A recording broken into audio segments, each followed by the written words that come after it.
সারি সারি করে রাখা হয়েছে কোরবানির মাংসের ভাগ।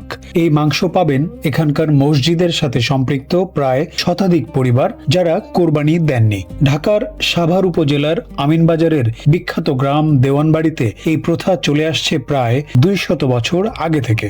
আমাদের এই সিস্টেমটা হয়েছে যে আমরা আমাদের জন্মের আগের থেকে হয়তো এই সিস্টেমটা ছিল, আমরাই দেখে আসছি। আমাদের গ্রামের যারা কুরবানি দেয় একটা অংশ এখানে দেয় সমাজে, এটা সমাজভুক্ত সমাজে দেয়। ওই সমাজের ভুক্ত আমরা সমাজে একটা আমাদের 100 ঘর আছে, আমরা 100 ঘরে এই মাংসটা বন্টন করি, সুষম বন্টন করি। এই যারা আমাদের গ্রামের মানুষেরা যারা এই বন্টনটা করতে তারাও আমাদের এই গ্রামের মানুষই, আমরা বন্টনটা করি। ওই 100 ঘরের মধ্যে সবাই এই মাংসটা পাবে। যারা যারা কুরবানি দিয়েছে তাদের আমরা বাদ দিই। কুরবানির যে একটি পুরাতন প্রথা রয়েছে, আমি ছোটবেলায় বেশ কিছু গ্রামে দেখতাম যে ওই এলাকার যারা কোরবানি দেন সেই কোরবানির মাংসর 3 ভাগের একটি ভাগ গ্রামের গরিব মানুষরা পেয়ে থাকে।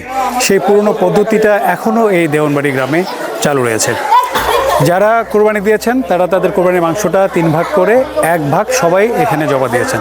সেটাই এখানকার যারা গরিব মানুষ আছেন, যারা স্বল্প আয়ের মানুষ আছেন, যারা কোরবানি দেননি তাদের মাঝে সমানভাবে ভাগ করা হচ্ছে।